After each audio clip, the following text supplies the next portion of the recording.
Al-Quran dan Sunnah, kita bersatu berukhuwah di Islam. Dengan keikhlasan dan kejujuran, mari bekerja, berjuang dan berjihad. Berlandaskan Al-Quran dan Sunnah, kita bersatu berukhuwah di Islam. Dengan keikhlasan dan kejujuran, mari bekerja, berjuang dan berjihad. Bukan mengejar pangkat dan harta, bukan mencari uang dan kekayaan, demi berkhidmat kepada bangsa untuk mendapat redha ilahi.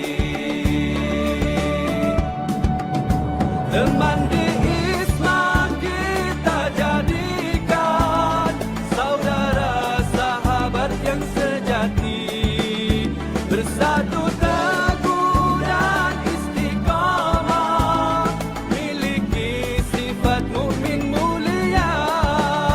Teman di Islam kita jadikan saudara sahabat yang sejati, bersatu teguh dan istiqamah, miliki sifat mukmin mulia.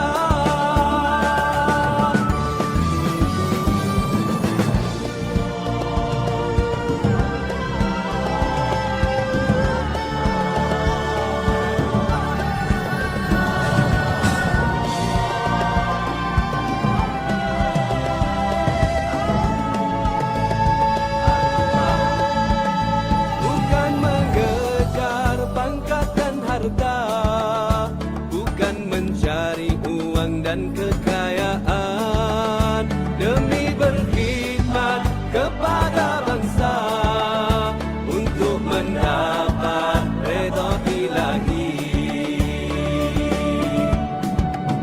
Teman di Islam kita jadikan saudara sahabat yang sejati, bersatu teguh dan istiqamah, miliki sifat mukmin mulia.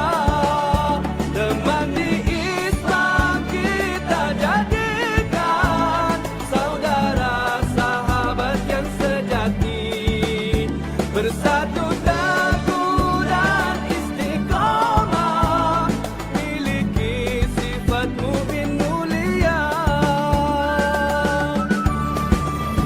Bertolong bantu kerana Allah, contohi peribadi Rasul.